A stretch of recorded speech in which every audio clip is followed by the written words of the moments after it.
Hello दोस्तों, कैसे हैं आप लोग। आशा करती हूँ कि अच्छे होंगे और अच्छे तरीके से पढ़ाई कर रहे होंगे। मैं आपको बताना चाहती हूँ कि आज मेरा फर्स्ट डे है यूट्यूब पे और मेरे यूट्यूब चैनल पे आप लोगों का स्वागत है। तो मैं आप जितने भी स्टूडेंट्स हैं, बॉयज़ हो या फिर गर्ल्स हो, उनको मोटिवेट करना चाहती हूँ क्योंकि और ख़ासकर लड़कियों को, क्योंकि लड़कियाँ आगे नहीं बढ़ पाती हैं। उनके पास बहुत सारे प्रॉब्लम्स आते हैं, लेकिन सेल्फ़ डिपेंड बनने के लिए हमें सबसे पहली बात है कि हमारा जो सेल्फ़ कॉन्फिडेंस है वो होना चाहिए, स्ट्रॉन्ग होना चाहिए और हमेशा सही का साथ देना चाहिए। गलत का साथ देकर कोई आगे नहीं बढ़ा है। अक्सर होता है कि टीन एज जो होता है हमारा 13 to 19, इस एज में आते आते हम लोग अपना रास्ता चेंज कर लेते हैं। यानी जो मंजिल हमारा है उस मंजिल को छोड़कर हम दूसरी तरफ मुड़ जाते हैं। तो हमें दूसरी तरफ मुड़ना नहीं है, हमें हमारी मंजिल को पाना है। तो इसके लिए आपको होगा अच्छे तरीके से पढ़ाई करना। और पढ़ाई करने का मतलब ये नहीं है कि आप 12 घंटा पढ़ रहे हैं, 14 घंटा पढ़ रहे हैं या फिर 24 घंटा में आप 20 घंटा पढ़ रहे हैं। ये मायने नहीं रखता। मायने ये रखता है कि आप 2 घंटा ही पढ़िए, लेकिन अच्छे से पढ़िए, मन लगा कर पढ़िए। आपके पास प्रॉब्लम्स बहुत सारे आएंगे, जैसा कि कोई आपको डिमोटिवेट करेगा।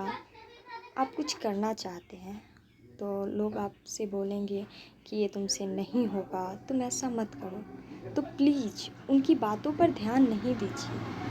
आपका लाइफ आपके तरीके से चलता है, आपकी मर्ज़ी से चलता है। कोई आपको कुछ बोल दे और आप खुश हो जाएं, कोई आपको गलत बोल दे, आप दुखी हो जाएं, तो इसका मतलब ये है कि आपकी ज़िंदगी की बागडोर किसी और के हाथ में है।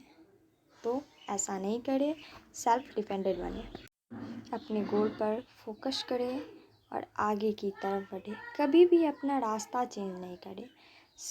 एज एन एग्जांपल मैं आपको देती हूँ कि आप प्रिपरेशन एसएससी कर रहे हैं, लेकिन उसमें आप फॉर्म अप्लाई कर रहे हैं आरआरबी, एनटीपीसी।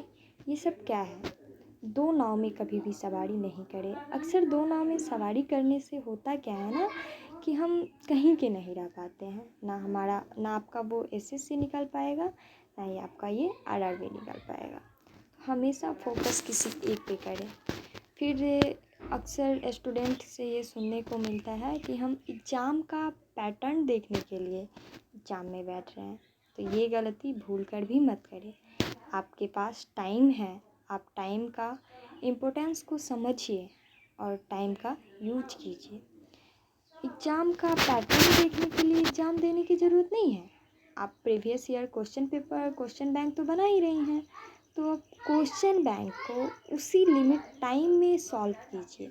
इससे तो आपको पता चल ही जाएगा ना कि आप कितनी प्रिपरेशन कर चुकी हैं, कितनी प्रिपेयर्ड है एग्ज़ाम देने के लिए, एग्ज़ाम में बैठने के लिए।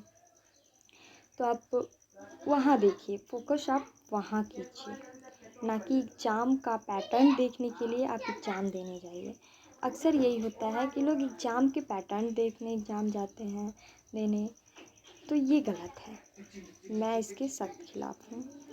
और ऐसा होता है ना कि जब आप किसी एग्ज़ाम में जाती हैं तो आपके पेरेंट्स, आपके रिलेटिव, सबके मन में एक आशा सा हो जाता है कि आप कुछ करेंगी, इस बार आपका निकल जाएगा। और जब नहीं निकल पाता है तो वही थोड़ा खुद में गिल्टी फील होता है। तो वहाँ गिल्टी फील ना करें, फिर से ट्राई करें। लगातार परिश्रम करने से ही इंसान आगे बढ़ता है। एक आप लोगों ने सुना होगा, एक छोटा सा लाइन किसी ने कहा था कि जब हमने सोचा ही बड़ा है तो फिर रुके क्यों। तो इसी रूल को फॉलो कीजिए और हमेशा आगे बढ़ते रहिए। फिर हम मिलते हैं अगले वीडियो में। धन्यवाद।